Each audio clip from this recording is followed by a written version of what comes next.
唔得，臭都要飲啊，因為冇辦法。雞有雞味，魚有魚味，牛有牛味，蝦有蝦味。你今日食咗咩味？又嚟開餐啦！大家好，我係阿肥。係啊，我又有不請假去旅行啦，跟住咧就咁啱咧就係呢個聖誕節啊，咁就係12月25號啊。係啊，咧就我哋用咗呢4日嘅假期去一轉北京。冇錯啦，你嚟過北京未啊？未好，咁次我哋嚟睇下北京有啲乜嘢好食啊！到事不宜遲，開始睇我哋影片之前咧，大家記得訂閱我哋同埋撳埋隔離嘅鐘仔。咁我哋出新片嘅時候，大家就會第一時間之後，我哋一齊食爆佢。北京醬，好食啲間北京第一餐，有咩食先？好啦，食嘢啦，食嘢先。哇！終於我哋咧差唔多搭咗1個鐘頭車程咧，就去到酒店啦。咁酒店嘅安排咧之後先再講啦。因為咧我哋講緊呢個行程啊，咁食咗我哋嘅第一餐先啊。哇！我哋嗌咗好多嘢食。咁我哋都係咧求其喺條街度咧見到好似有啲當地人食咁樣中入嚟食咯。係。咁呢個就酒先，12蚊一碗。係。你俾隻羹我。8蚊一碗。係啦。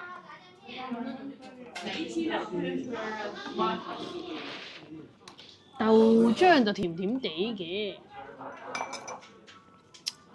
點啊？推翻過嚟喎，唔啱食，唔啱飲係嘛？因為咧，你已經告誡咗你，叫你即係俾啲嘢食。咁你買一碗 share 試嘅，冇所謂啊！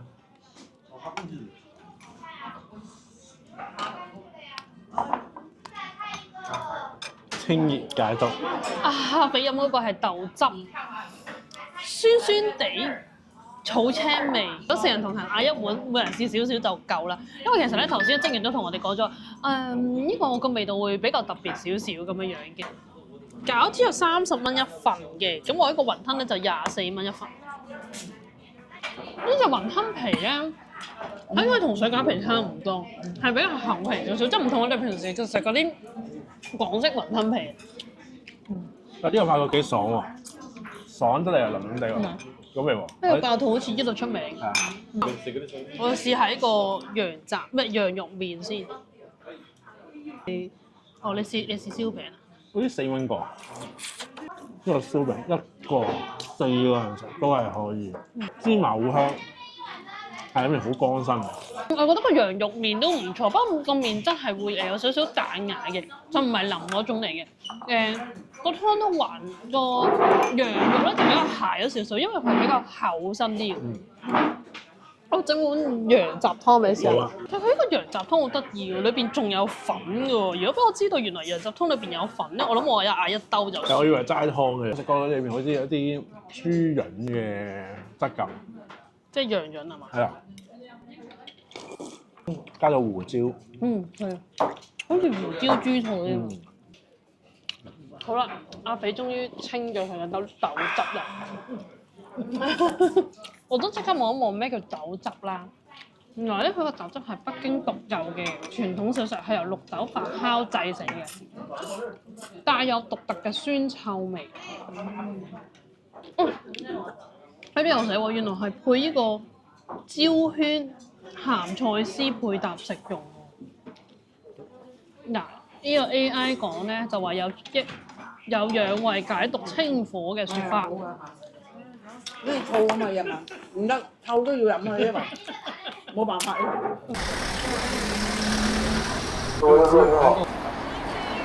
好啦，嚟到天安門啦！哇！天安門啊！今個聖誕非常之有趣啊！聖誕節正日。係。好，我哋頭先咧經過守衞森嚴嘅安檢，就入咗天安門廣場啦。咁我影咗幾張相，咁就嗱嗱聲咧就去呢個故宮。呢個就係紫禁城啊！係。我同你決戰紫禁之巔。乜嘢啊？係啊係啊。係咯，嚟到呢個故宮啦。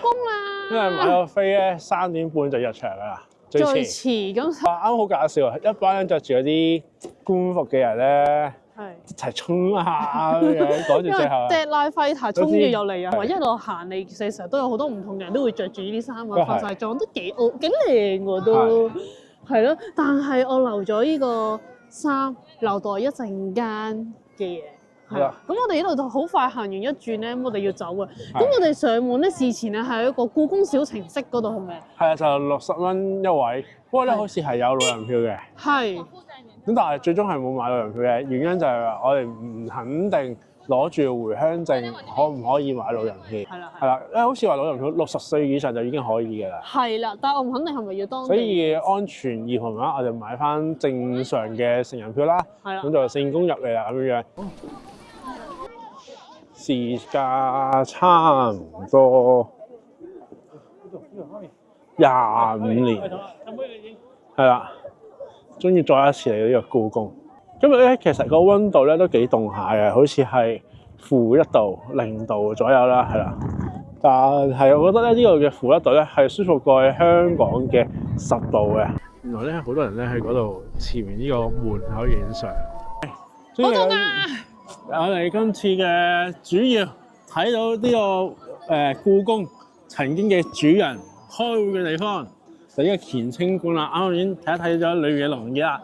不過咧唔知係因為裏面太黑睇唔到，但係影相就影咗少少嘅。係啊係啊，我見到啲人都係喺出邊嗰個位置度影入去咁樣睇睇咁樣咯。咁你問我個話，如果下次再嚟故宮嘅話，我覺得點都要裝翻套衫嚟着。好，我應承你，下次嚟。係，着翻套衫。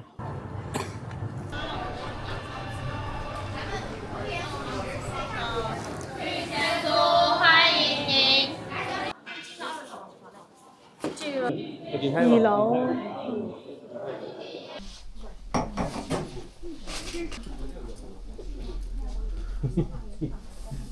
整一整先。我用微信皮肤茶美丝啊，等一下。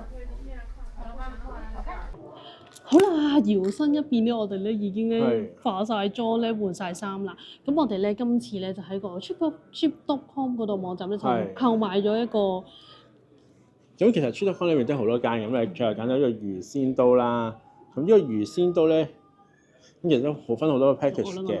咁樣咧，我哋又分好多 package 嘅。咁又分1排啊、2排、3排啊、4排、5排咁樣啦。係基本上揀到最貴㗎啦。咁就坐第一排。咁就都係揀咗個高級服裝，不過咧原來咧做皇帝仲要再額外加多200蚊人民幣嘅。係咧，我初頭以為我哋揀咗個高級裝咧已經包埋皇帝添，原來未嘅。係啦，除咗皇帝服裝要加錢，皇后呢個服裝都係一樣要加200蚊嘅。所以咧我就做翻一個價格啦，咁我哋就問咗呢個係清裝嘅一個價格嚟嘅。係啦，咁呢個價格咧就比較 cheap 少少，唔需要加錢。係啦，咁即係其實係等於300蚊咯，即係其實係，咁就會有埋基本嘅化妝咁樣樣啦，我加咗化妝啦，係啦，咁樣咯，咁就會仲有少少道具啦。咁呢度咧都仲有啲地方可以影下相咁樣樣嘅。我第一排喎，第一排喎。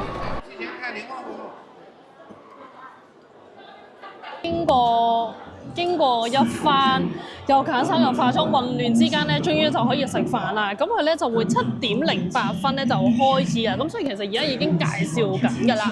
係啦，就不過咧我喺度講，出面雖然係-2度啊、-1度啊，但係裏面咧其實咧因為有暖氣啊，好熱好熱。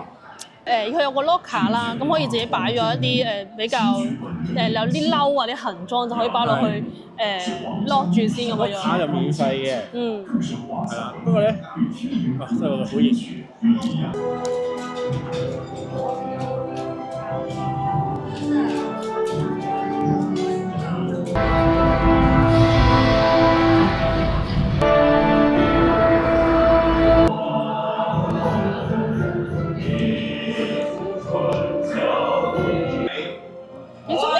頂住我啫！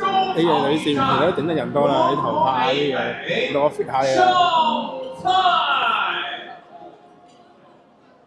菜食啊，好似嗱，唔理好唔好食，排場已經達到咗啦，我覺得。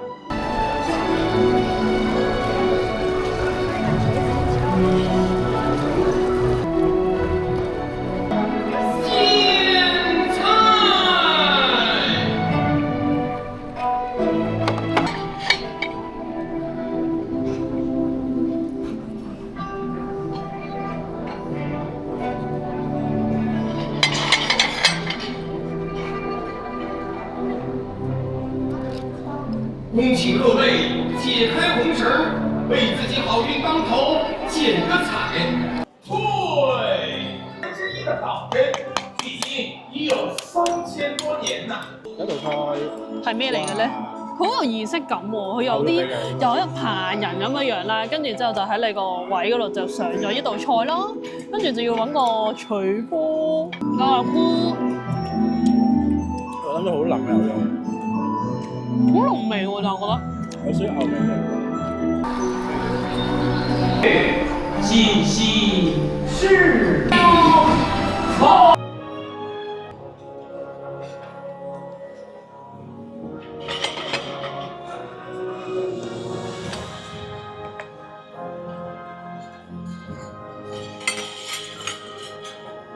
原來咧，我哋頭先嗰個湯咧，佢係叫做碧玉瑤翅啊。其實你簡單嚟講都唔係一個湯嚟添，我覺得係一個餸菜嚟㗎。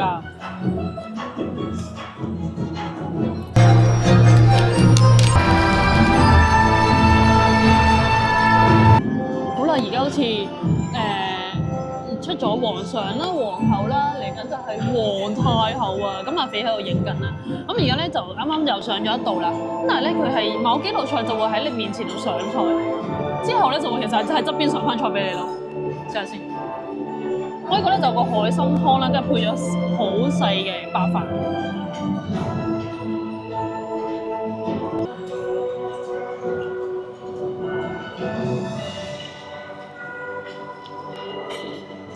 我覺得好似入邊有我哋似花膠咁樣咧，哇！啲個幾好食幾腍嘅，但係個海參就一般般啦。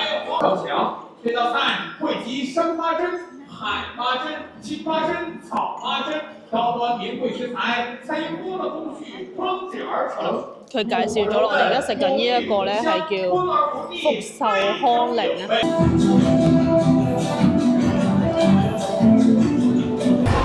歡迎來到仙都。嗰個叫做咩 To Do list 咧剔走咗1、2項啦，一個就係食水餃啦，另一個就係着衫影相啦，覺得點啊？我覺得食水餃暫時就冇乜特別感受嘅，好似香港食嗰啲水餃一樣啦。咁就著衫，我覺得還好，因為其實咧我本身係想着一啲馬面裙啊嗰一種嘅服飾嘅，但係我而家今次揀嗰個係一個清朝嘅一個格嘅款式咧，本身我就唔係太好呢一個款式嘅，不過我覺得都可以一試嘅。咁其實自己都想就試下多啲唔同民族嘅衫。拉屎咯，應該仲有個酸奶就冇啦。係啊，呢個咩啊？蛋嚟嘅。應該係心形嘅蛋咯。你覺得如何啊？呢套嘢攣住喺後度。嚇？呢套嘢攣住喺後度。攣住個後度？你太肥啦，條頸。好啦，最後咧就試埋個酸奶咯。我都係少少意思試下先，我驚肚痛。啊！凍啦。啊，凍啊，酸酸地凍凍地唔錯。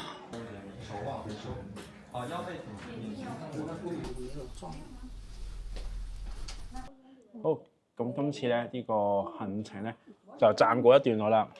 咁我都講講價錢啦。咁呢價錢咧，我哋 Foodcon 買嘅每位咧1541蚊4毫8，咁就包咗咧坐喺第一排嘅食嘢坐喺第一排啦，就包咗高級嘅服飾同埋化妝嘅。不過留意翻一樣嘢，如果你揀皇后、皇帝係要再額外加200蚊人民幣嘅，哇！就1741，即係差唔多1800蚊到啦，係啦。咁另外咧，你喺餐飲上面咧，佢其實如果你要再額外單點飲品咧，都要再額外俾錢嘅。譬如一杯果汁大概36蚊至38蚊到啦，一揸果汁就168、198蚊到。咁就酒類咧就唔知，因為我冇飲到，係啦。咁所以今日咧單每一位水睇都差唔多係1850蚊港紙左右嘅。好啦，咁我哋不如就住今次做俾個推介指數先啦，好唔好啊？好啊，好啊。咁貴冇理由唔俾推介指數啦，係咪？哇！喺我哋今次咧同屋企人嚟啦，前後咧，我哋4個人嚟啦，有3個都加咗200蚊嘅皇上皇后。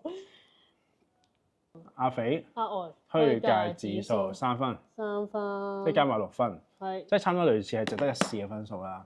係啦，扣分原因純粹係因為啲嘢食冇乜特別之處。係啊，同埋咧，我自己覺得食得比較趕急咗少少。不過要配合埋成首歌啊，即係有人上場有埋捧菜嘅儀式感咧，係儀式感十足嘅。佢一定要佢好難控制每一個人嘅時間食嘢嘅速度一模一樣嘅。係啊，咁但係其實我覺得，如果以一個正常速度食嘢咧，係都算足夠，因為其實每一份嘅份量唔算好多嘅嘢。額外之所以咧話唔夠時間，係因為平時食嘢都特別慢嘅。係啦，加上我哋又再加少少拍咗少少花絮俾大家睇啦，咁就慢上加慢啊。咁就係咯，就係咁咯。啲嘢食質素就真係一般般。不過咧，我覺得一場嚟到嘅話咧，又有成個體驗，可以舒舒服服有 locker 俾你，跟住係一個有暖氣嘅地方，可以影下相咁樣樣，我覺得都 OK 嘅。但係咧，揀衫嗰度咧，其實唔係好揀得到。同埋咧，我想講肥人咧其實好難揀到衫嘅，係得皇上皇后衫啱嘅。我哋翻去工作台先好嘛？好啊。好啦，咁轉一定係咩啊？正所謂咧，食物質素咧就可升可跌，甚至可以突然毫無質素可以。所以大家其實依然翻自己成受歡迎嘅人，其實今期影片就到此為止。如果大家仲想睇我哋呢兩個打工仔周圍食影片一讚好分享，最重要突然話出嚟同埋今日加嘅東西。如果大家仲想知道我哋嘅最新動態，記得留意我哋嘅 IG、Facebook 同 YouTube channel。係，逢星期五晚上10點準時開餐。另外，我哋每個月頭一個禮拜五嘅夜晚11點40分咧都會做直播嘅，大家記得留意啦。好，下一餐再見，拜拜。阿肥，我哋今日一個行程都好豐富，有天安門啦，有故宮啦，同埋有啲就頭先就着衫食飯。係。邊一個環節你最滿意啊？我最滿意，梗係有你陪我一齊嚟遊北京啦！醒目㗎嘛，係咪先？問啲咁敏感嘅話題，係咪？好，認真回答。好，認真回答，我好認真回答嘅喎。唔好。三選一。三選一，最滿意。咁其實夜晚嗰餐即係叫做魚刀鮮定唔記得魚鮮刀啦。咁其實咧邊食邊飲咧係 OK 嘅。好啦，終於咧就翻嚟酒店啦，同我哋由我哋頭先嗰個食嘢嘅地方啦，翻嚟間酒店咧大概都要大半個鐘頭嘅車程嘅。咁我哋依間酒店咧就叫做建國咩博啊？建國咩酒店啊？因為我事不宜遲啊，咁啊嚟一個 room tour 啦。咁其實咧，我想講咧，一入到嚟咧，嗰個一開 lift 嗰度咧，其實咧都有啲古色古香嘅，係啦。咁一入到嚟咧，呢一度咧位置咧，其實已經係洗手盤啦。咁左邊呢度咧就有個熱水煲啦，亦都有兩個杯咁樣樣嘅。咁呢度牙膏嘅牙刷咧，就會係一開始咧就會你 check in 嘅時候咧，已經俾咗你一 set 嚟㗎啦。咁但係咧，佢話咧你每日咧佢清潔房間嘅時候咧，都會幫你換翻一 set 咁樣嘅。咁啊，之後毛巾都會有啦。跟住我嘅右手邊咧，就已經係廁所嘅地方啦。咁就有馬桶啦，跟住之後就會有一個企缸嘅。我覺得正正常常啦，同埋都幾光猛、幾乾淨嘅，驟眼睇落去啊嚇。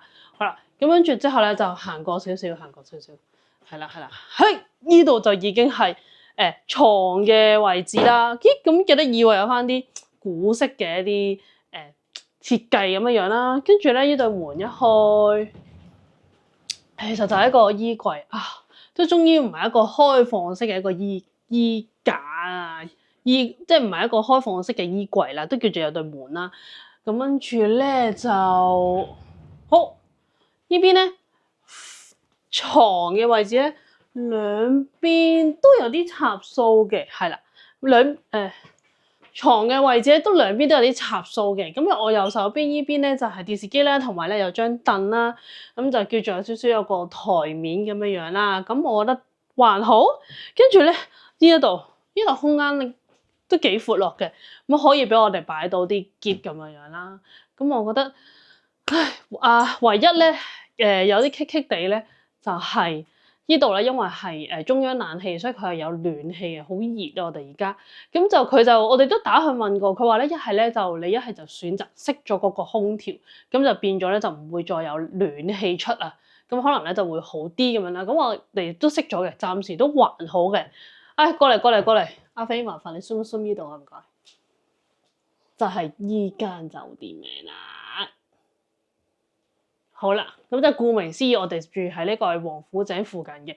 我哋睇下之後依幾日咧，會唔會有時間可以行到附近有咩食啦？求婚之後就冇呢啲啦。我 OK 咧，你話有啲咩特別啊？哦，嚟開餐啊！大家好，我係阿肥。我係我。嚟到北京之旅第2日啦。係。今日咧，我哋咧就要去行萬里長城，做好漢。係。好啦，咁今次又有特別少少嘅，就唔係自己搭車去啦，就係、去 Shootcon 裝咗呢個1日團。係啦，其實都係包團，可以4個人包團。係啊。咁至於幾錢咧，我哋用後再慢慢再同你去講啦。咁我哋先開始咗先。開始睇我哋影片之前，大家記得訂閱我哋同埋撳埋隔離個鐘仔。咁我哋一出新片嘅時候，大家就會第一時間知道我哋一齊食爆佢。好啦，咁我哋約咗咧9點鐘咧，司機就會嚟接我哋啦，咁就會出發去今日嘅目的地。都幾好喎，可以直接喺我哋酒店嗰度。不過留意翻係要北京5環裏邊咧，先至係會有車接你嘅啫。因為可能應該呢個5環就北京市裏邊最市中心嘅地方咁樣咯。應該係。係啦，咁至於5環，可能有喂咩叫5環啊？其實你去出咗個買飛嘅時候咧，已經有個地圖 show 咗俾你出嚟㗎啦。佢已經慳拉住邊度係5環，總之係個慳拉裏邊嘅地方就係叫5環啦。好啦，我啱啱睇一睇我嗰度，依家負6度啊！哇！喺邊度咧？好冰凍啊！係啊！嗱，咁我頭先咧就喺我哋酒店啦，就用咗個半個鐘頭車程咧，先至嚟到呢一度。呢度咧就係慕田峪，係啦。咁我哋呢個長城咧，我哋本身係想揀呢個八達嶺長城嘅。係。咁但係咧，阿娥咧就話想去一啲不尋常嘅路，因為八達嶺太多人去啦，想去啲少啲人去嘅地方，就係慕田峪。不過咧，目測咧都幾多人嘅。係啊。咁啊唔好嚟啦，咁我哋嗱個司機咧就會喺度等我哋嘅，咁我哋玩完咧就先至再 call 佢啦，咁樣。咁我哋而家咧就去揾咗嘢食，食咗少少嘢先再上去咁樣咯。因為早餐都未食。好，行啦。就係冇未食飽，點樣做好漢咧？係咪先？有幾乎咧就有呢啲叫嘅滋味小館，隔離就有西餐廳啦、長城歡樂餐廳啦，再啱行過都有 Starbucks、Burger King、Pizza Hut 都一樣有嘅。咁我哋睇下食啲咩？呢個就係食越南餐廳喎，西貢班明。係啦，河來。咁轉頭上完去再落翻嚟，就可以喺度行下啦。咪試下依家咯。好，入去啦。每樣食少少，跟住去到上面有多食咯。好啦，最後咧我哋冇食 Pizza Hut 啦，冇食呢個 Burger King 啦。咁我哋咧就去咗依間叫餡老滿啊。咁我上網研究過咧，好似都係有其他地方都有嘅。最出名係食餡餅嘅。係。咁我先試下春卷。係。佢春卷咧，我哋嗌咗一份啊，好多條嘢食。30蚊。10幾20條啊，大佬。佢好鬆脆鬆化喎，但係入邊嘅餡唔算好多。但係我見佢啲嘢都幾大碟。初頭睇個價錢都好似感覺上好貴下，但係幾大碟。即磨咖啡30蚊杯。仲有杯一大支可樂10蚊。咁大家可以嚟睇下呢個景區嘅價錢。好，試下呢個係咩啊？雞絲炒麵啊！雞肉炒麵40蚊。40蚊。偏鹹咗少少，但係麵質係我哋啱嘅，因為偏腍啲嘅。要講一句，呢個咧都係數碼點餐啦，即時俾錢嘅。如果唔數碼點餐，佢都可以俾張紙俾你畫嚟點單嘅。好啦，繼續食啦。我洗個芝罐香先。呢個係呢個嘅名菜之一嚟嘅。哇，好似係有啲麵，究竟係素食嚟嘅。頭先偷食咗啊，佢係脆嘅，一個薄片咁樣樣咯。但係冇乜味嘅其實。好靠個飲嗰醬。係，我試下個餃子先啊！嗌咗2種餃，已經唔知邊隻搭邊隻啦。哇！好多汁喎，呢個應該係同一個豬肉芹菜啊，唔係，呢個應該係豬肉芹菜。因為咧見到佢嘅個餡咧好 juicy。哇！好味喎呢個。係嘛？好汁喎。豬肉餡蝦仁有韭菜，明。咁我試下個鍋貼啊，不如。鍋貼係咪有我唔中意食嘅韭菜？係。咁我食另外一隻餃。頭先嗰隻餃咧就偏鹹啲。不如試下啊！試下呢個餃。有韭菜餃啦。唔係，試下呢個先。你試下鍋貼啊嘛。茴香雞蛋係咪啊？係啊。有蝦嘅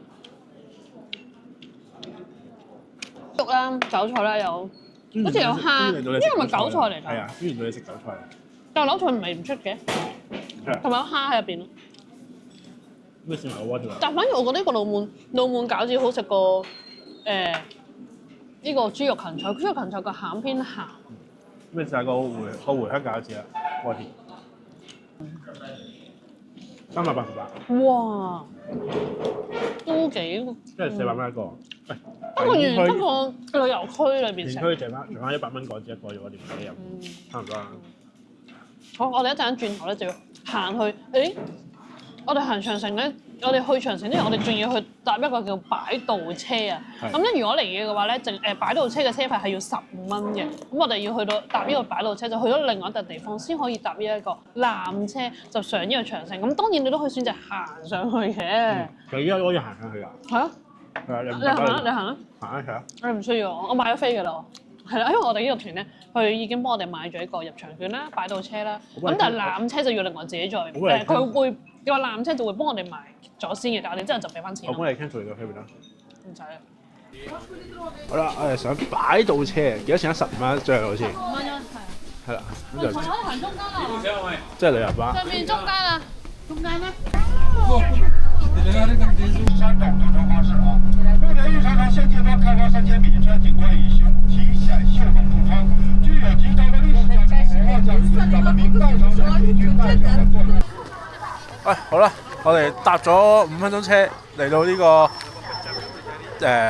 搭纜車嘅地方。係啦，當然你可以選擇唔搭纜車行上去，所以我選擇搭纜車，我哋選擇行上去係嘛？唔係，我搭纜車。咁我頭先見到啲人咧，好似喺遊我哋嗰個搭呢個擺渡車嗰度咧，唔搭呢個擺渡車行過嚟，我見到。講開又講，後面應該係有啲嘢食嘅，不過咧我見咧好似冇位坐，唔知濕圍嗰度咧有位坐，唔知啊。但我相信咧，越高嘅地方咧，正常買嘅係應該越貴嘅理論上。咁所以大家就可以選擇究竟，好似我哋頭先咁樣食完先再嚟啊，係啦，係嚟到呢一度食，或者上完嚟再落翻去先再食都得。好，我哋搭纜車啦。唔靚啊！呢度比較靚啫，有多變藍。好，上嚟纜車啦，準備搭纜車。上車啊！係啊，上車啦，上車啦先啊！呢個纜車咧，佢嗰度寫住咧係8個人咧就一架纜車。咁因為而家真係好少人，根本我哋後面都冇人排隊。咁我哋一家人啦，4個咧就可以搭到一架纜車啦。係啊，查下哇，好想快啊！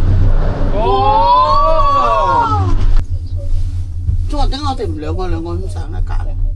咁又唔好，你車佢個車都係吉吉㗎，好似海洋公園咁啫喎，我覺得。海洋公園啊？係咪啊？海洋公園就係咁啦。我幫佢哋。搭完纜車啦，咁係時候其實點樣行呢？應該行呢邊啊，因為呢樣行呢邊都順順。到咗萬里長城啦！哦。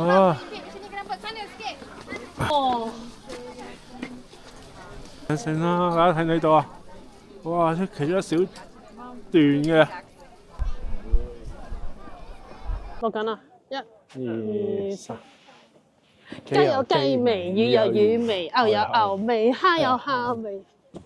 你今日食咗咩味？嗱，咁我哋咧頭先搭過纜車超快喎，影相都影唔切啊！有冇5分鐘啊？我覺得少於5分鐘咁就下面咧叫做分開唔同滴流嘅，1號滴流去到呢個14號滴流。咁其實咧可以再行高啲嘅，咁就可以行到去20號滴流。咁係啦，咁睇下大家想唔想行上去啦。咁當然大家都可以選擇上完嚟行翻落去欣賞下沿海風光。其實一望落去咧，我都覺得萬里長城真係萬里長城勁。係啦，咁啊，但係咧如果譬如話我哋今次同屋企人嚟啦，即係有老人家嘅話咧，我覺得咧就點都一定要搭呢個纜車。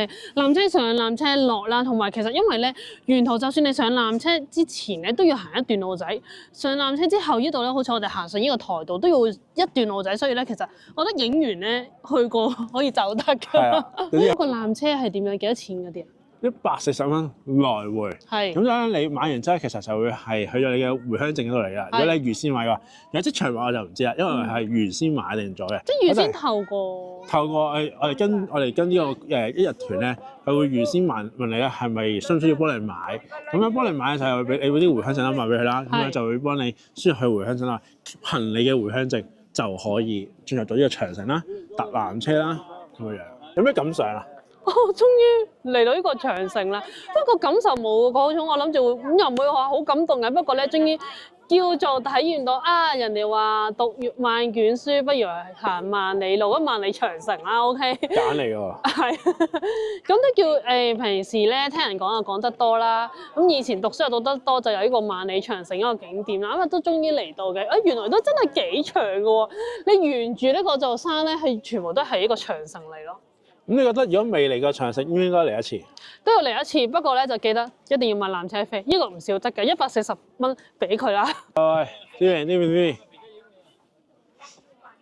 Hello。啊。原來好高㗎呢啲。係啊。撈炒唔好啊。撈咗幾啊？嗰個炒少少，你一撈咗啦。2、3。上到嚟呢度咧都幾靚喎，再上都高少少嘅。啊！啲人咧有個英雄台啊。咩事？英雄台？係啊。嚇！嗱，好似我哋咧10萬訂閱嘅話咧，攞翻個牌就上英雄台嗰度睇翻幕，攞住咗個牌。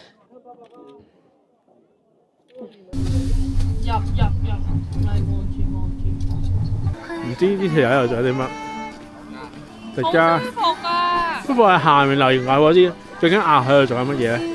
嚟到呢度嘅星巴克食嘢，我哋買咗條腸，買咗個卷物，嗰條腸就10蚊條，卷物幾錢啊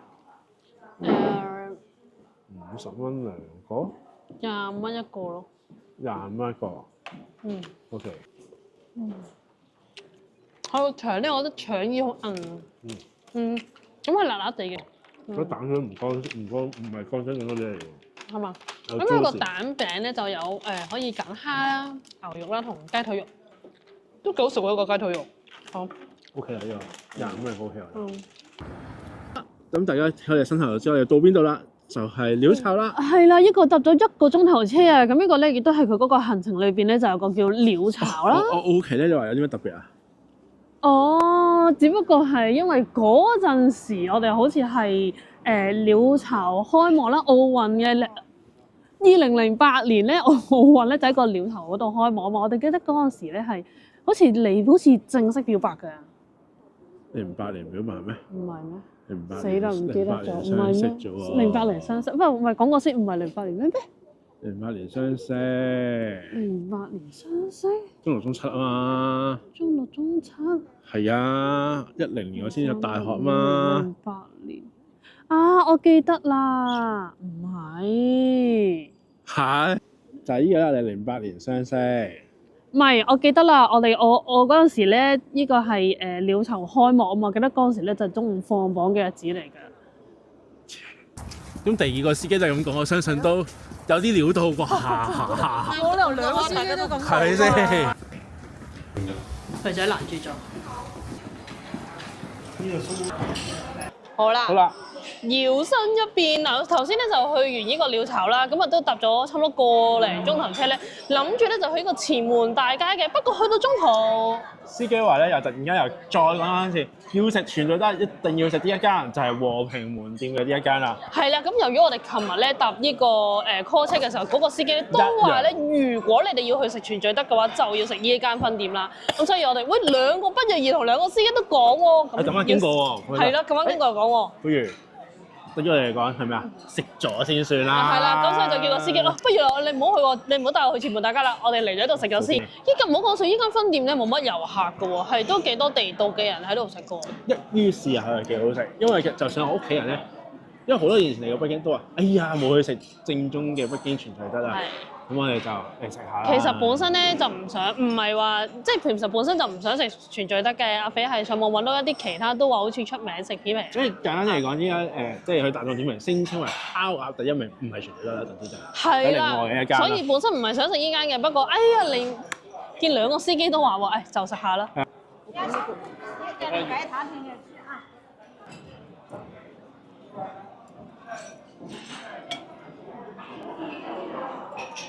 2道生片鸭肉蘸咖喱飯店。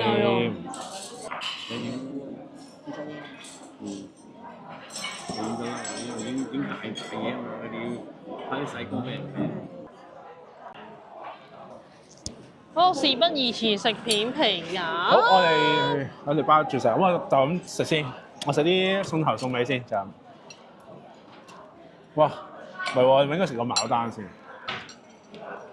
我佢咧有一個咧係牡丹黐住咗落去一個。唔係應該咁講，佢咧一開始咧片嘅時候，嗰個師傅都片得好純熟噶啦。我相信佢一日咧應該片咗好多隻鴨啦。咁佢咧都分咗唔同嘅部位嘅。咁佢一開始咧就已經片咗依一碟出嚟，應該好似喺個面頭嗰個部位嚟嘅。睇影片咧，有人問個問題，點解咁多餸菜可以咁快上到菜咧？係點解咧？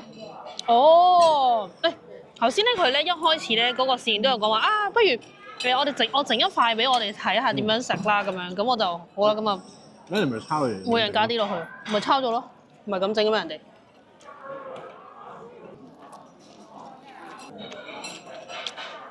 我覺得咧，其實真係，因為我哋上機行先，即係要快食，有啲凍咗。包住啲塊皮咧都幾堅韌嘅，我覺得都好食嘅，不過係始終就係個温度我哋一擺咗喺度咧一陣咧爭少少。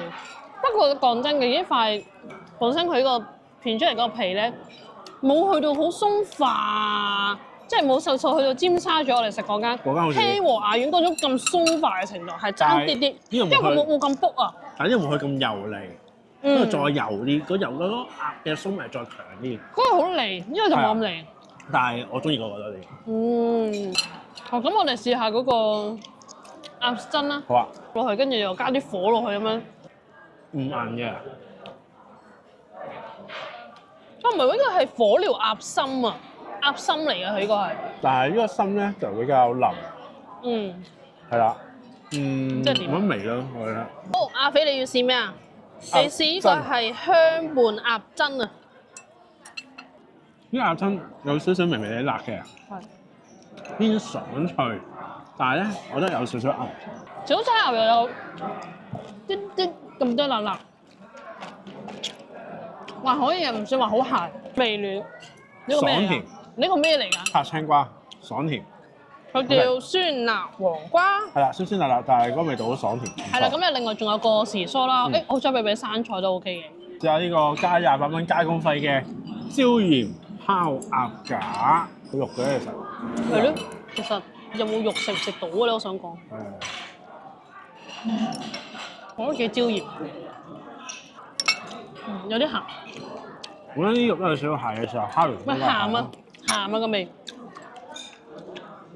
食過味啊就。係啦，呢個咪鴨腿嚟。呢個鴨頭嚟啊！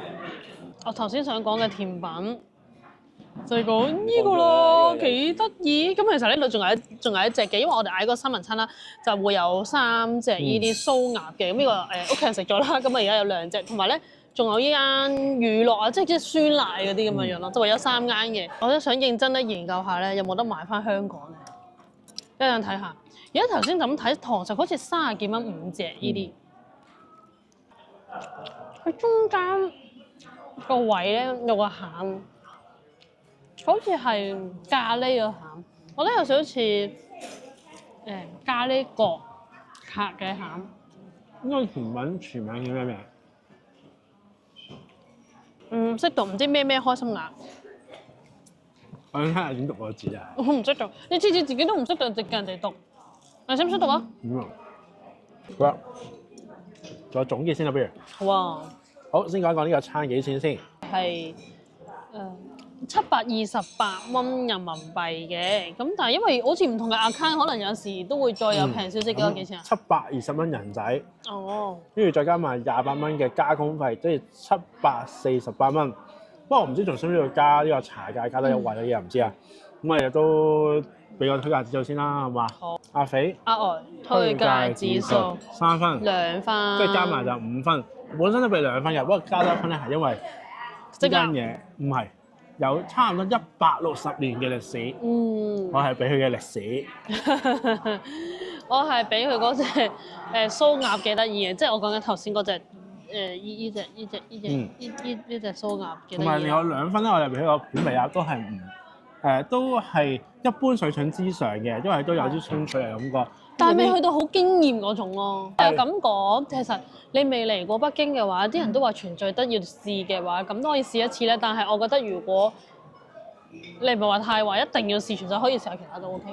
咁睇下我哋今次可唔可以再試一間烤鴨，睇下兩者之間有咩分別咯。嗯，好啊。好嘛？好，咁我哋試另一間就會應該係喺大眾點評比較熱門，應該係依家比較多人食嘅烤鴨店咁樣咯。睇下咯，睇下有冇咁嘅機會。好啦，咁我哋而家要出發去前門大街咯。哦，我哋去到呢個前門大街，咁啱啱全聚德行過嚟，啱啱差唔多行咗半個鐘頭到，咁樣其實基本上一條直路就已經到㗎啦。咁就呢個前門大街，一嚟到咧就見到呢、個城樓。其實係另外依邊，嘟，就我哋新豪喂，原來呢個咧咁嘅星巴克係開到10點鐘㗎喎。係咩？係啊，10點先關門喎。如果星期六日係開到10點半㗎咯。譬如話好中意星巴克嘅，想有啲特嘅地方飲 Starbucks 嘅話咧，咁就可以嚟呢度啦。幾靚咯，我都覺得。咁你咪飲啊？唔係，我想睇入邊啲嘢。好，阿先。阿肥咧，而家咧就想買豆汁。好，謝謝。佢唔篤落去就冇嘢啦。而家佢而家飲添。即時香港支付即係16蚊8毫2一支。咦？但係我想講，你本身係諗住攞翻去飲喎，係咯而家變咗想停咗喺度飲添。哇！哎呦，幹嘛啦？呢個頭髮好幾喎，幾好飲喎。阿肥挑戰難度飲呢個豆汁，其實幾好飲喎。係咩？有啲聽眾咪習慣咗，其實紅飲苦瓜差唔多，分鐘冇苦瓜咁甘。係啊，但係首先要習慣個青草味咯，青青地都 OK 喎。不如你抹下啲鼻水啦，你係咪好凍啊？我都唔知點解其實。吓，唔係啩？係啊。係搖身一變，我哋咧行咗一個前門大街，咁就其實都係頭行咗一陣就已經買咗啲嘢翻嚟。重點。係，咁我哋翻嚟酒店。係啦，咁就 Boxing Day 啊嘛。阿飛做咩事啊？哇！真係 Boxing Day 喎，開睇下先。不過佢凹咗。哇！哎呀，哇，好大個喎！ O 唔 OK 啊？哇，有啲驚喜喎，呢個俾。不死花嚟嘅，佢應該可以翻香港嘅。哦，但係要拆咗一個桶嚟先咯。係啦。如果唔係，我哋拎唔到。係啦，咁擺就擺2日先啦。哦，好啊，有啲驚喜喎，呢個真係。係啊。冇辦法啦。好感動啊！大陸搵人太方便啦。我以為求婚之後就冇呢啲啦。係結婚時先冇呢啲啫。唔係啊嘛？肥仔影啲。係啦。哇！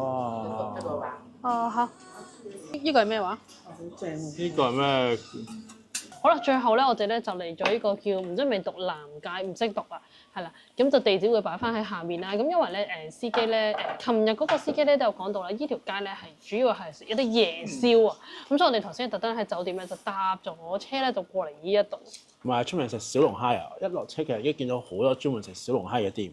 不過咧，因為我哋對小龍蝦就一般啦，咁所以就冇食小龍蝦，就揀一間涮羊肉店。因為其實本身我哋嘅to do list 咧，其實咧就有間要食呢個老北京嘅火鍋。係，即係有個銅鍋咁樣，有啲炭咁樣食呢一個火鍋啦。咁咪就入咗嚟呢間叫做奇門涮肉。好，咁我哋嗌咗個4人餐啦，都係大眾點評嗰度買嘅。跟住咧我就試下一個係咩啊？羊腿肉，羊腿肉係。仲有一個係新鮮嘅切羊肉嚟嘅。係啊。哇！你嗰個羊肉貴啲㗎，係99蚊嘅，如果原價。即係單點。係啦，咁我試下個羊肉先。咁佢咧一嚟到咧，佢就又已經包咗一個係麻醬㗎啦。咁即係本身係成個波咁，佢就話咧要攪勻佢先得嘅。跟住原來要啲技巧。係啦，要啲技巧。其實係一個芝麻醬，因為我哋呢個係麻辣鍋啊。咁佢話佢你辣嗰邊係佢嗰個好似唔好辣咗喎。好辣㗎喎，佢話。冇乜料喎。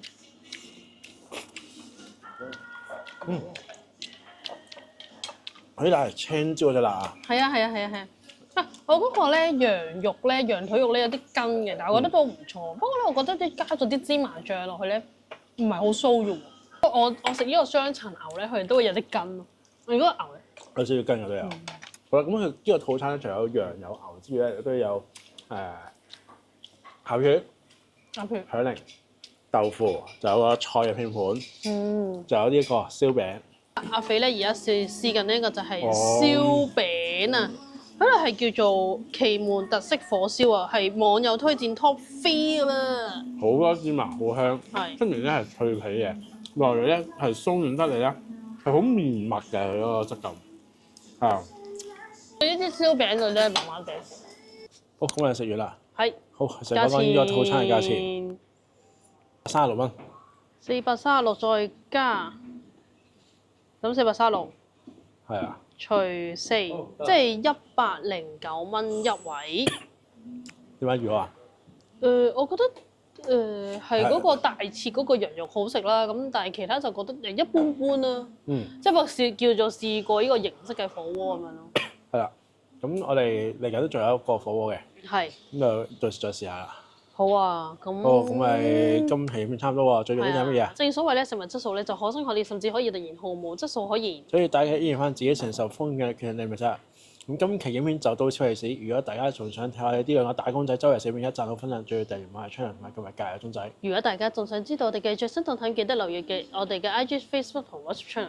另外星期2、5晚上10點準時開餐。另外我哋每個月嘅頭一個禮拜5嘅夜晚10點45分咧都會做直播嘅，大家記得留意啦。好，我哋下一餐再見，拜。你咩表情啊？我硬啊！點食啊？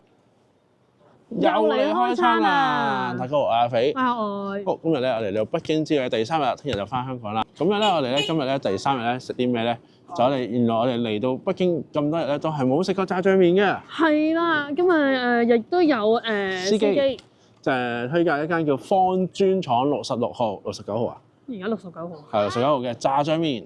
係啦，咁樣咧我又揾咗，其實我都好多分店嘅。係咯，究竟我哋新開呢間啊？咁但係咧，方磚廠咧，咁我相信依家我哋嘅位於咧就係方磚廠胡同裏邊嘅方磚廠69號炸醬麵。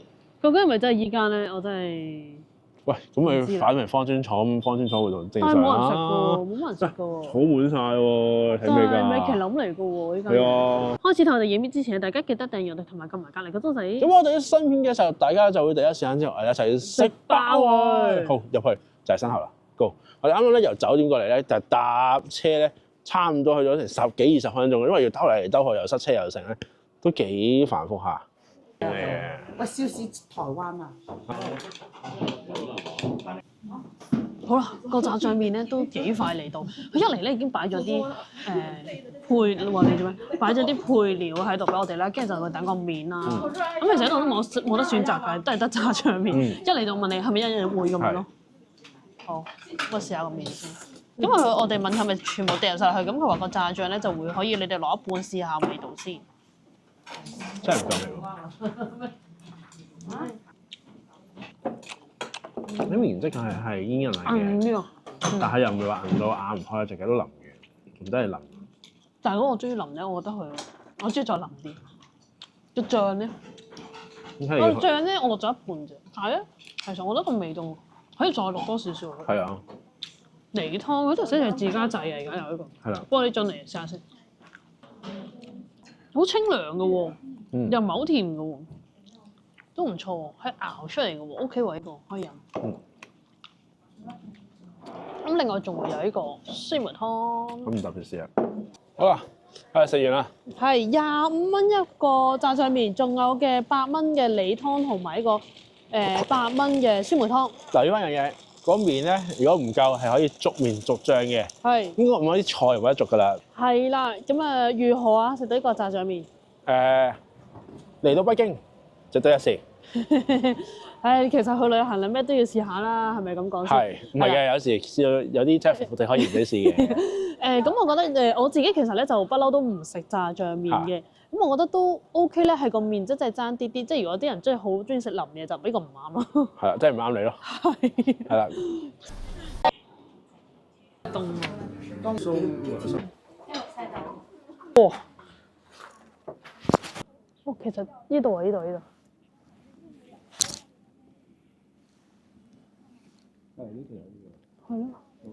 哇！嚟到呢一間嘢咧，原來係別有洞天啊！因為咧，其實我哋頭先咧食完個炸醬麵行下咧，見到間 cafe 喎，好似好特別喎，跟住中入嚟咧，哇！原來好多人喺度食嘢啦，跟住就上到去上邊咧就影相嘅。咁我哋嚟到呢度上面咧，呢個咧就天台嘅位置，見到好多人咧都係坐喺度咁樣影相喎。跟住咧就影咗幾張啦，都幾靚嘅。都同埋好多人喺度打卡㗎。我落翻嚟啦，唔該啊，俾。哇！哇！我咧，哇！我個人喺邊？啊！係。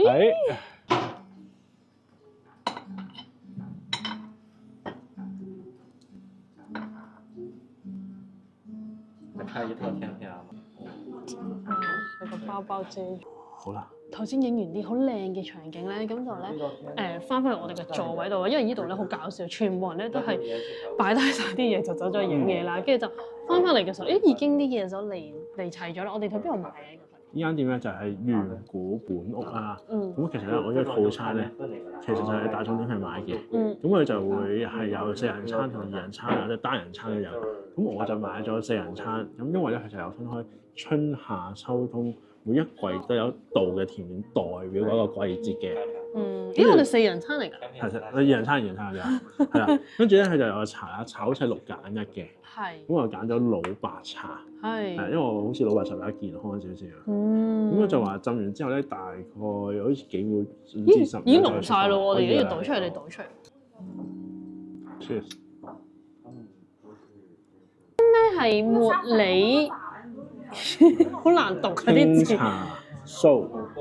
好，咁啊用呢個竹節啊，用竹節嚟裝，跟住之後就係一個茉莉同綠茶喺裏邊。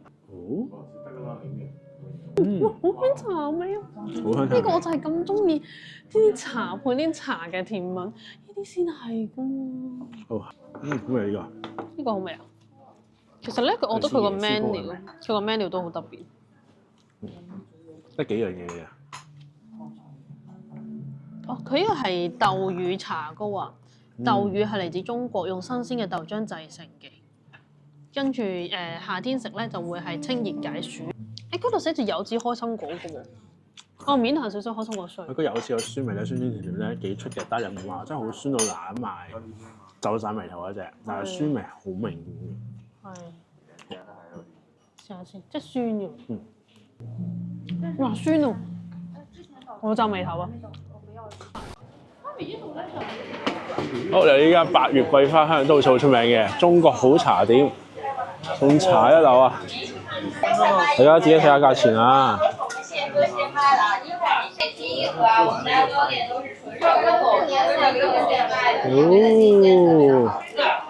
試下先。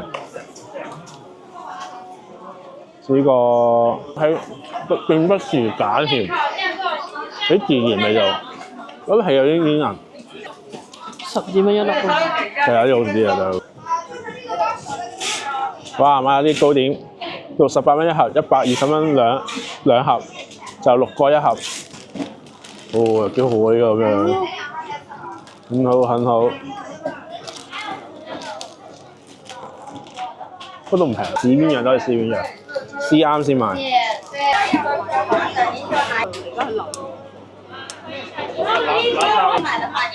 新鮮熱辣。啱新鮮整㗎。新鮮整嘅。好味，好味。嗰啲花好靚。一支啊，又。幾錢啊？9蚊支咯。呢度寫住9蚊支啊？剛才請呢支啊，隻㗎。10塊一瓶。我知啊，呢個買豆汁咧，想問睇出名啦，5年尾期啦。你真係咁誇張，你諗住買5支啊？係啊。椒圈要嗎？不用。你椒圈要唔要啊？椒圈要唔要啊？係個椒圈少啦。有依計。1、2、3、4、5啱啦。哇！呢個芝士卷啊，15蚊。哇！幾多餡？好快凍嘅嘢。好味。呢個包咧就係喺8月桂花香度買嘅。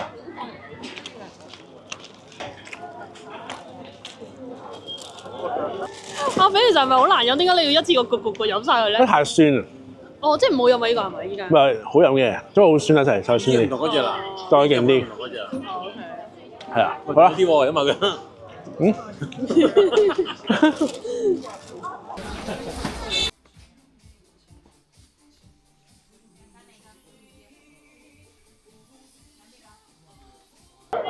好，繼續行啦。咁之後咧就有啲嘢食一辣過，有啲都唔少人食嘅，大家可以試下，係咩？有咩？好啦，行下咧，阿肥咧就話：你飲完茶，我都要飲咖啡。冇錯啦。好啦。所以啊，我哋就要嚟呢度飲下咖啡，呢個叫糖房。咁呢一間嘢咧都幾多人嘅，同埋啲座位都尚算多嘅，有室內啦同戶外啦。咁同埋就好似有2層嘅，加上出邊咧有啲露天嘅地方。係啦，咁影相咯，都係影一啲嘅嗰啲舊嘅房屋咁嘅嘢。冇錯啦。咁啊坐下。咁啊簡單啦，都係手沖咖啡啦，80蚊杯嘅呢個。哇！咁果香啊，木橡果咁樣香氣啊，唔錯。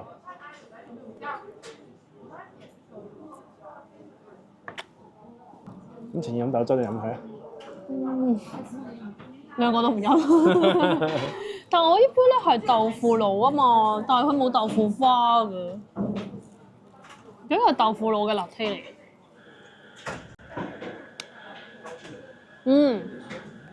嗰個豆腐花咧係好碎咯。係。好似香港都曾經有類似嘅嘢。呢個係羅馬格里就 pizza。芝士味好多，夠熱，味味都脆嘅。幾錢啊？呢個58好似。冰糖葫蘆2元1塊。喂，嚟到北京記食冰糖葫蘆啦，係嘛？我哋啲新式嘅冰糖葫蘆嚟。呢個出名係糯米糖葫蘆。係。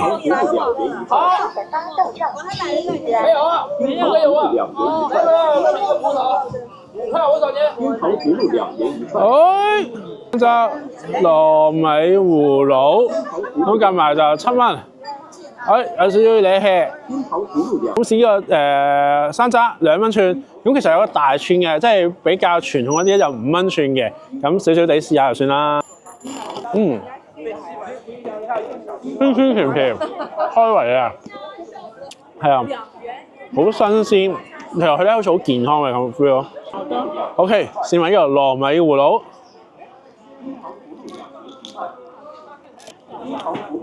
又味又同山楂好似，我覺得個糯米嘅口感，但啲糯米唔係煙煙韌韌嘅口感，我有少少粒粒分明啊沙沙地嘅口感嘅咯，特別，但係我中意食原味多啲。你試過新式啲葡萄啊？其實我未食過冰糖葫蘆啊，試下咯。係甜定硬定點㗎？硬啊！點食啊？咩硬脆嘅其實？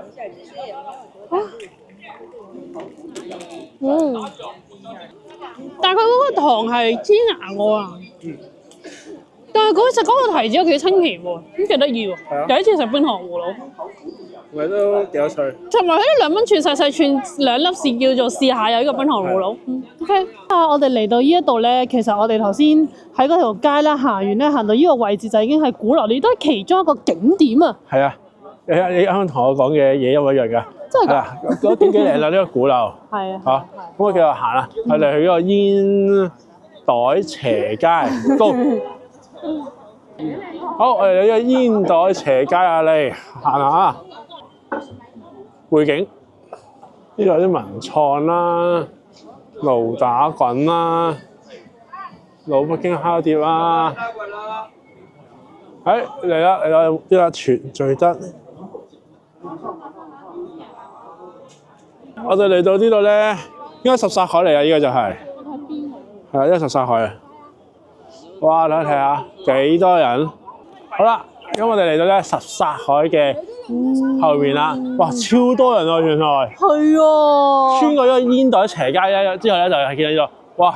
仲要咧係好多咧男女老幼咧，好多後生仔都喺度行咯。係啊，同埋咧，佢都有好多咧，沿途都有啲可能係租借咗啲衫、宮廷衫啊嚟呢度影相。即係對於我嚟講唔係重點，重點係原來係好多嘢食，烤肉、串燒、總之你喺北京咧要食嘅嘢咧，呢度咧基本上都有得食啦。係咪都好收手信埋？係啦，打邊爐啊，乜都喂，有。頭先行完嗰條街入嚟呢個斜口又有好多嘢行，其實係啊好似成日都未係咯夠喎。嘅，咁但係咧呢個有個極特別嘅阿肥。係啊，就係本身如果呢個咧夠凍嘅話，結晒冰其實可以喺度溜冰嘅。不過依家咧睇到啦，水汪汪，游水就得，溜冰就應該唔得啦好。似上網見過咧，好似要1月先開放到，因為依個而家咧都仲未夠凍啊，即係而家已經係-3度嗰啲咁嘅天氣係啊，但係都未夠咯。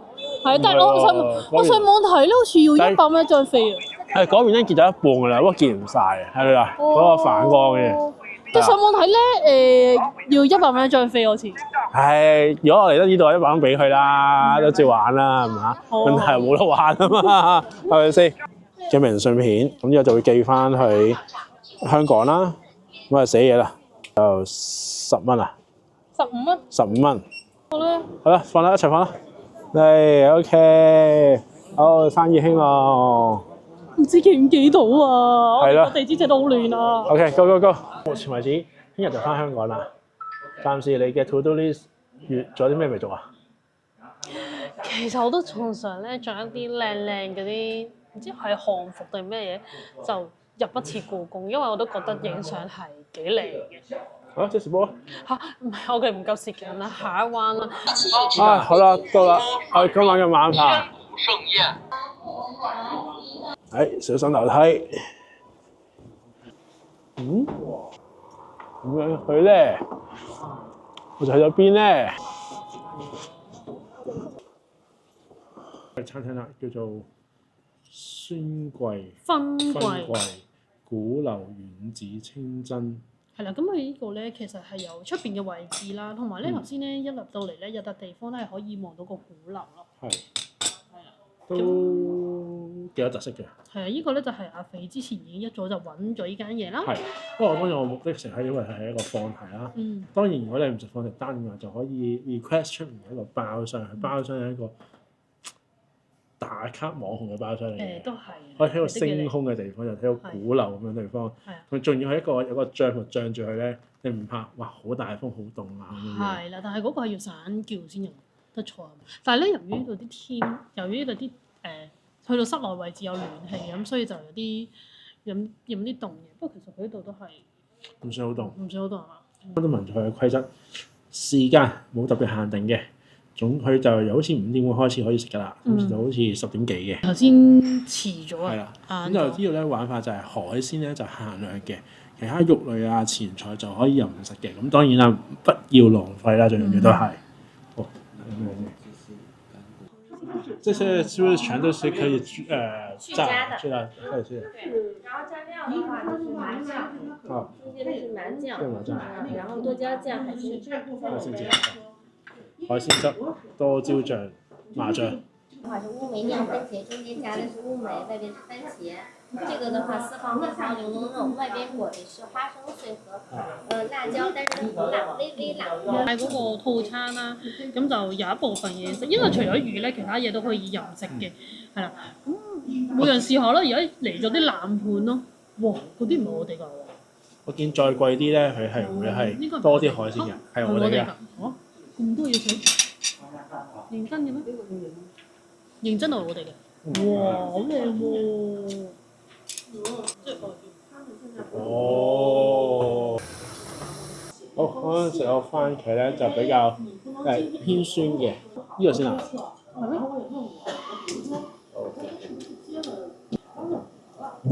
都冇咗少少啦，但我香嗰啲椒麻。哦，咩係啲牛嚟啊？牛肉啊？五香牛肉。喂，好香啊！雖然我質咁有少少鹹。增咗醬料。呢個係涼盤嘅粉咯。哇！你攞咁多冇諗㗎？好食。自己做。好爽啊！微辣，好爽。哦，滴多嚟添。有粉咧比較腍嘅，好食。我哋可以試下啲肉喎。唔係，睇下先。哦，就呢個係。煮食。係。呢個係唔知咩餅啊？而家仲叫咩餅？鬆嘅，好多空氣感啊！呢個好似佢話係有貴賓先會先有得食。係啊，即係佢佢意思係如果喺屋企招待貴賓就會有一樣嘢。同埋新年嘅節日咯，係啊，喜慶嘅節日先會食。因為咧，我覺得其中一個原因咧，其實似咩啊？一個銅幣，哦，同時你覺得唔少啊？呢度已經一嚟就會上咗啲肉類啊嘛，係咁啲肉類咧其實就可以任食嘅。咁啊，我哋同一餐除咗魚唔可以任食之外，其他都可以任食嘅。咁我哋咧就四個人嚟，咁每人咧就會有自己一個爐喺度打邊爐咁樣咯。咁個湯底本身就已經係養生湯嚟嘅，咁但係如果你想要辣嘅話，你都可以同佢講，佢會俾個辣塊啊嘛。咁俾你就會掉翻落個鍋度咯。係啊，倒落去喎，叫你幫佢倒落去喎，幸福幸福之手，係啦，倒落去得㗎啦，係啦，咩儀式感？加晒落去，慢慢加你。係啦，幫影相啦喂。即係呢度啦。佢已經緊啦。得，加幾多啦？咁之後羊咧介紹咗羊腿啊，同埋啲羊咧大概要幾多秒啦，再加啲咩喜氣洋洋啊，啲恭賀嘅説話啦。咁呢個龍應該係18秒喎，好似係。又係一啲喜氣説話，咩魚龍咩兔豬啊啲咁嘅嘢啦，喜氣洋洋新年快樂嗰類咧。跟住個牛咧就安格斯牛啦，又係唔知咩，又係啲恭賀説話啦。聽得明但唔記得咗。跟住另外個珍寶咧又係啲恭賀説話。都係恭賀啲説話啦。即係大日子嘅意思係即係歡迎你啱啱噴嗰啲水落去啲歌名度咧，有啲喺度咧就係代表幸福之手咁樣，咁樣咧就係作為一個咧歡迎你嚟到呢度啦咁樣樣。我就係聽到咩咧？喜氣洋洋咯。哦，即係啱啱上安格斯牛，但係我覺得錄得耐咗就係，好係。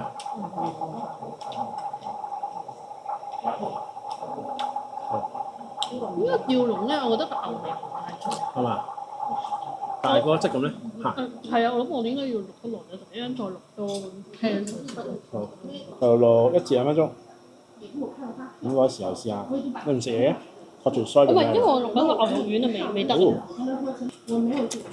喎，肥啲喎，有啲酥味，好味啲。我食埋嗰個魚啊，個魚好細塊，鮮味喎，有少少魚味。好啦，我嘅牛肉丸咧終於熟啦，試下先。用呢啲汁先。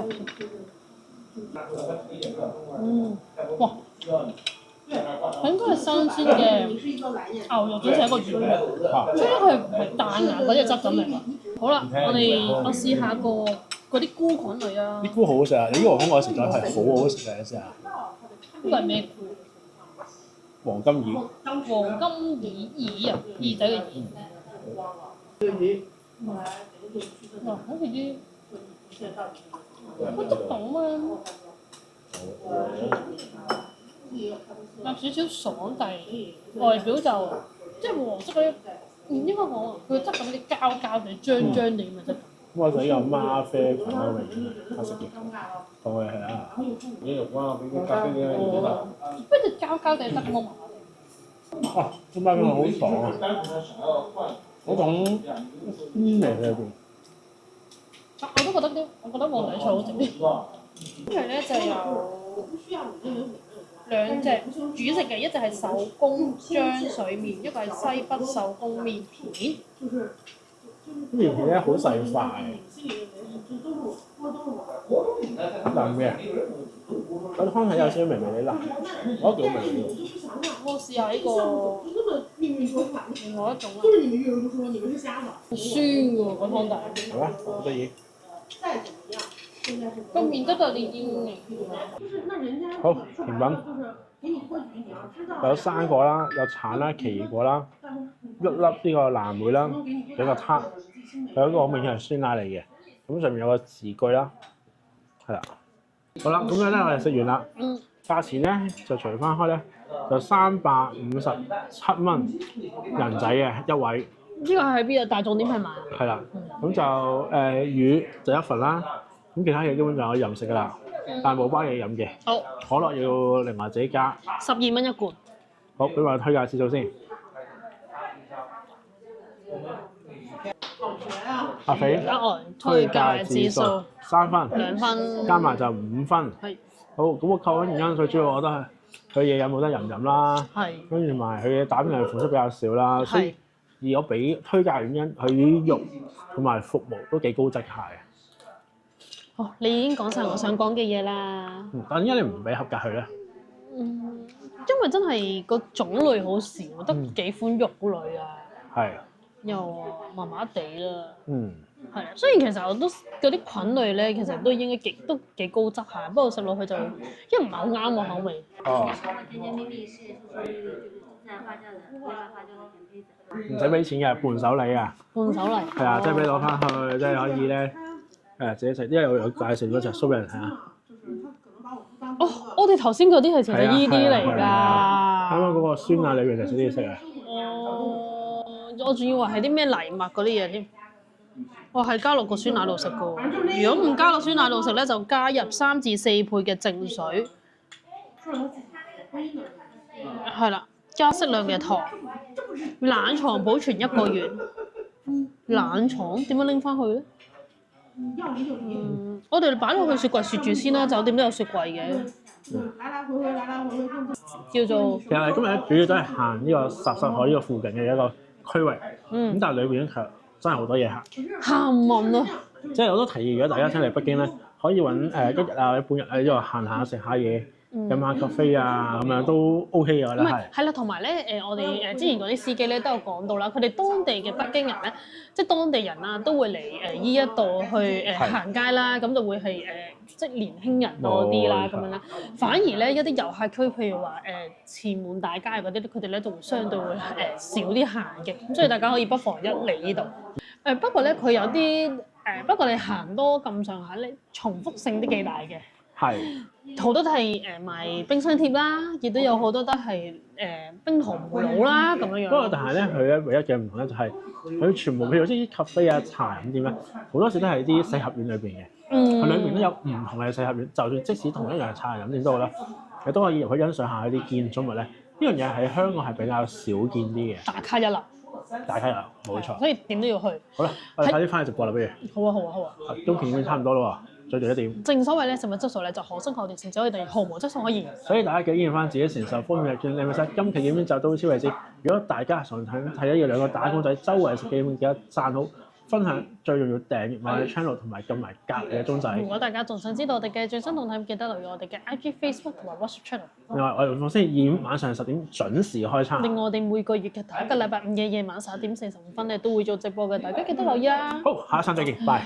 我哋聽日咧要翻香港啦，同你之前啦嚟過北京啦，同埋而家啦，你有啲咩最大嘅感受啊？中國越嚟越強大。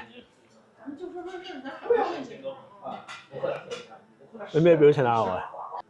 我話要問多次喎。我哋之前咧，你好耐之前咧就嚟過一次北京啦。咁你覺得今次啦，有啲咩感受最大咧？同上次比較？中國更加強大啦，之餘身邊嘅人唔同咗啦，多咗額外啦。講完。前來 A 大110人齊的往前來。好多人排隊嘅店，超多人，仲要大家記住，呢間餐廳係啱啱先開門嘅咋，呢家先開門入去啊！睇下幾多人喺度等排隊。呢個商場呢，其他餐廳都係冇人等排隊，係得呢一間未開門已經有好多人排隊。聽聞呢就話呢個呢夜晚呢曾經需要排3個鐘先食得，咁我哋就睇下試唔試呢一間。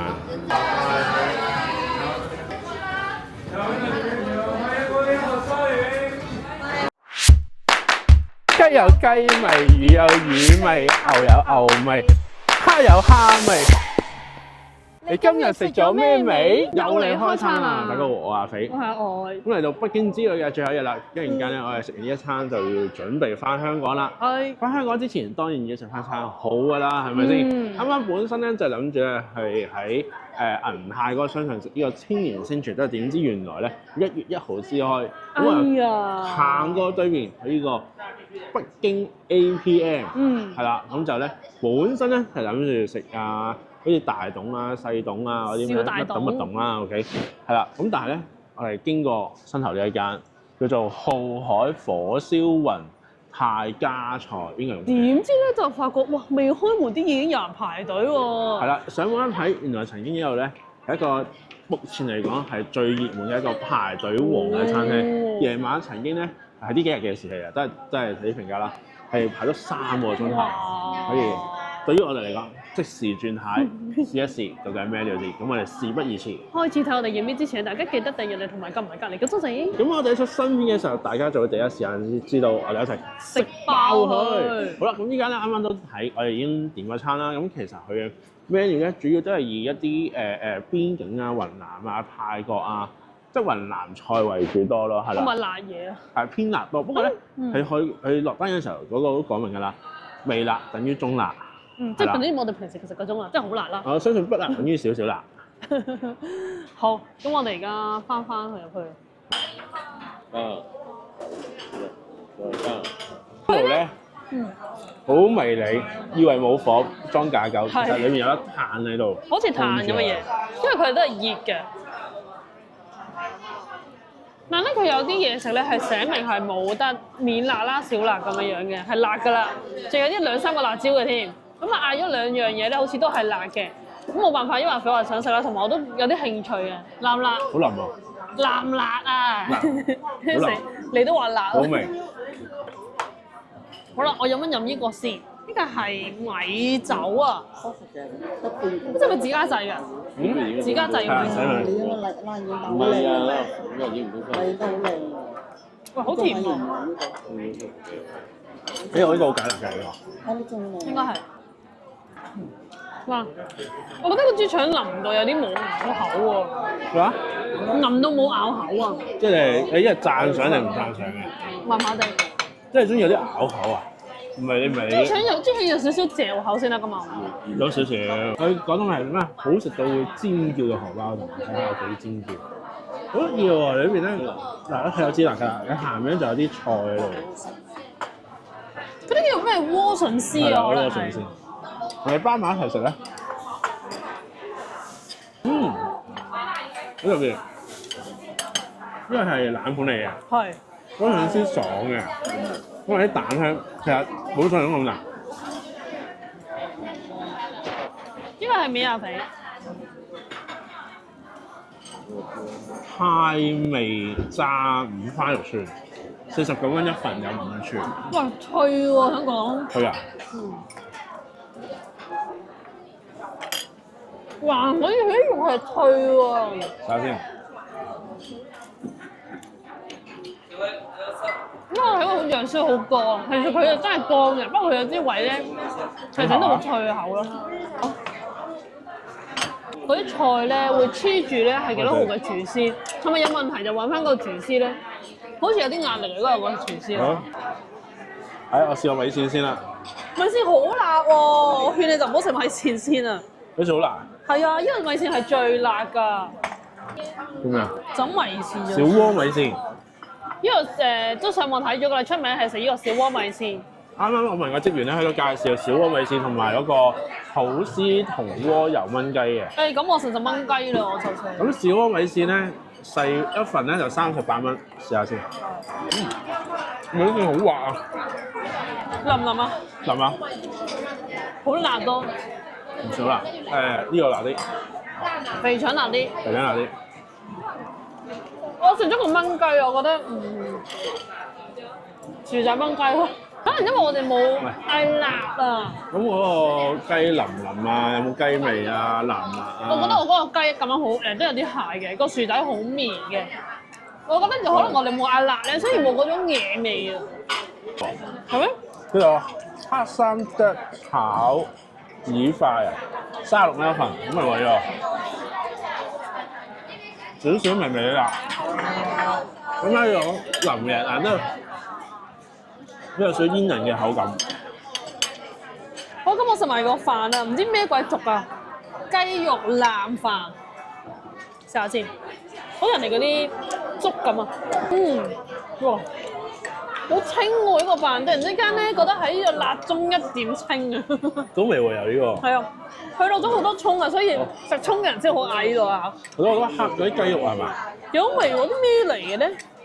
我想到冇話係竹絲雞，幾好食。不過其實咧講話唔辣咧，就食下有少少微辣嘅。好啦，試下個粟米蛋先，係我子文話要嗌嘅，因為我睇咗張相，我覺得好似幾好。好期待你食完之後點樣評價？食屁嘢啊！整緊嚟試下。我記得佢係咧話用呢個糯米粟去整嘅，但係冇乜蛋我覺得。好甜啊！好甜啊！好甜，因為粟米有陣甜味啦，可能好甜啦，有少少黐黐地牙嘅。拎都拎唔到，大佬。我跟試啊！頂，整個嘴邊都熱㗎而家。呢啲熱嘅嘢咧，我暫時唔使掂住嘅。嗯，哦，好甜喎！呢個粟米汁。食完啦，點解要做到咁高咧？要俾大家睇一樣嘢。哇！睇下門前有一個餐廳門前幾多人等位。而家個時間係12點鐘。我相信呢個時間呢個人數應該要等1個鐘頭都算快㗎啦，應該。應該係，不過好搞笑喎！成個商場咧，眼前望落去啦，比較最多人排咧係呢個，其他都係直接入去就得㗎啦。好，講價啱啱嘅消費啦，534蚊4個人。哇！即係人均133個半。嗯。又要翻一樣嘢，我哋啱啱食啲嘢係食唔晒嘅。係。嗱，所以如果大家唔使叫咁多嘅話，我諗100蚊頭應該都已經可以啦，應該係。係啦。好，我哋俾我推介指數。好。阿肥。推介指數3分。3分。加埋6分。本身想俾2分。點解啊？因為個口味好似唔係好啱我口味，不過因為有啲比較辣啊。但係咧，我又再諗下，唔係喎，佢個飯又真係幾好食喎。個飯哦。係啊。反而我幾中意個土豆個燜雞喎。哦，即係最出名嗰個燜雞。係啊。佢真係燜得嗰啲土豆真係好綿啦，雞又好腍啦。係。不過咧，如果我覺得辣會好食啲咯。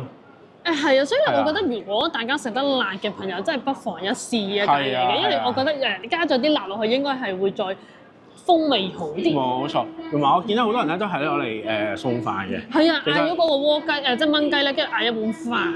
係，其實好多菜都啱送飯，因為真係啲重口味嘅嘢啊。所以其實咧，可能叫幾條餸咧，食一碗飯咧，幾個人已經夠嘅，唔使食咁多餸都得。嗯。好啦，我哋啱啱就係食完呢個喺個對面呢個北京 APM 食完呢個雲南菜。好，我哋就轉眼翻嚟呢個銀泰，咁裏邊呢度有高達，隔離就有 LEGO 咧。嘢先哦。又係深圳嚟嘅。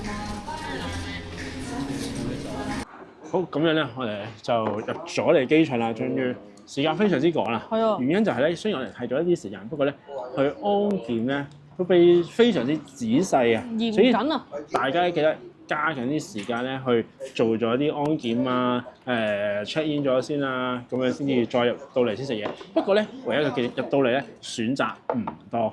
係啦，好似我哋咧上最近呢一個閘口啦，咁啊變相咧就得2間餐廳嘅選擇啦。2間中餐，仲有一間其他嘅，就有肯德基啊、星巴克啊都有嘅，咁披薩都有嘅。係啦，即係中西都有咯，叫做。好，咁我哋最後咧就有間食順德菜。係。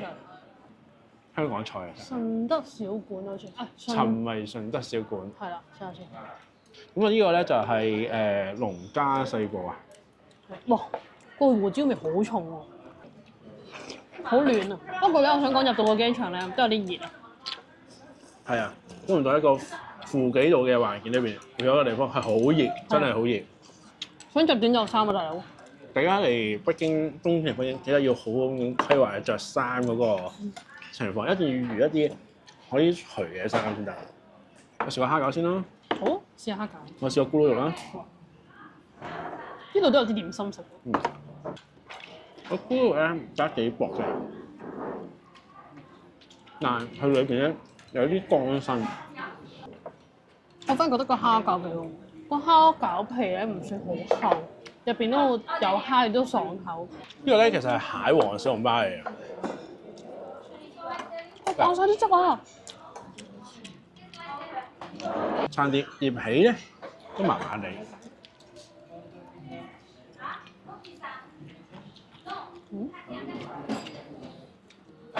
我嗰個係桑拿肉餅，佢同我平時嗰啲肉餅唔同，佢個係比較彈牙少少。彈啊！有時候天淋得嚟就有少少咬口彈彈地咁樣咯，係空氣感咯係。呢個我想食嗰隻啊，我諗住食嗰啲滑地嗰啲豆腐，佢個比較下十三。係鞋啲。咁我哋一還好間睇下飛機餐有咩食啦。好啦，我哋準備上機啦。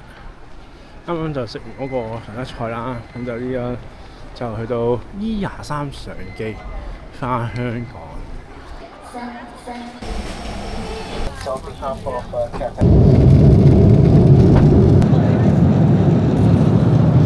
因為咧，我哋咧就坐咗最後一排，所以應該冇乜得揀。唔係，可能本身已經冇得揀。係咩？睇下主菜咩？哦，中式雞飯。雪糕。好似講句1000元。好啦，咁我哋咧準備落機啦。由於我哋係機尾，所以有排。所以等落機嘅時候，順便做個完結。好啦，我哋講一講我哋中日要北京之旅。係。簡單啲啦。好啊。最難玩咩？影相，着嗰個。着皇帝服，我覺得係。係啦。係。咁最難忘嘅嘢食咧？冇。應該最好食同埋最唔好食，最好食先。最好食咩？最好食咩？冇，未諗到。冇乜突出之處㗎。係啊，冇乜突出之處。最稍為啱我合心水嗰個茶個甜品嘅，成個即係琴日去嗰個飲嗰個茶啦，跟住有個再春夏秋冬嘅甜品啦，上面仲可以染埋個屋頂嗰個。成個咁樣樣，我覺得整體上好配合啊，成件事。冇啊，我覺得好 efficient， 我覺得即係稍為有少印象深刻啲啦。我覺得上海啲嘢食難忘啲，老老實實。哦。咁話咁凍嘅天氣，我覺得反而冇香港咁凍。香港凍起上嚟可能6、7度嘅時候，仲辛苦過喺北京嘅。同埋香港係冇暖氣啊。冇錯。北京係好多地方入到室內就已經有啲暖氣啊。好勁嘅。連係廁所都有暖氣。係，冇錯。係啊。所以基本上好似都唔會話太凍得去邊咁樣樣咯，係咯，係咯，咁基本上完啦。好啊。好，最重要係咩啊？正所謂咧，就係質素咧就可惜，我哋甚至可以突然毫無質素可以。所以大家其實依然翻自己誠實歡迎嘅嘅，你咪睇今期影片就到此為止。如果大家仲想睇多啲關於我哋兩個打工仔周圍食景，記得讚好分享。同埋最重要訂閱我嘅 channel 同埋撳埋計啊，真係！如果大家仲想知道我哋嘅最新動態，記得留意我哋嘅 IG、Facebook 同埋 WhatsApp channel。我哋逢星期2、5晚上10點準時開餐。我哋每個月嘅頭一個禮拜5嘅夜晚11點45分，都會做直播嘅，大家記得留意咯。咁我哋下餐再見啦！